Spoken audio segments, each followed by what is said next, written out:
Hi everyone. Welcome back to Techie Dialogue.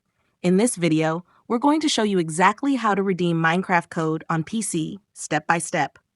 Step 1. First, open your browser and go to the Minecraft redemption page. This is the official website where you can safely redeem your code.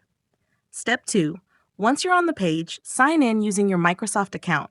Make sure you use the same account you want to play Minecraft with. Step 3. Take your Minecraft gift card and gently scratch off the silver area on the back to reveal the code. Then, enter that code into the box on the page. Step 4. Double-check the code and account details, then click the Confirm or Redeem button. This will activate the game on your account. Step 5. After redeeming, you'll see a confirmation message. You can now download Minecraft from the Microsoft Store or Minecraft.net and start playing. Thanks for watching. Don't forget to subscribe to Techie Dialogue for more helpful videos.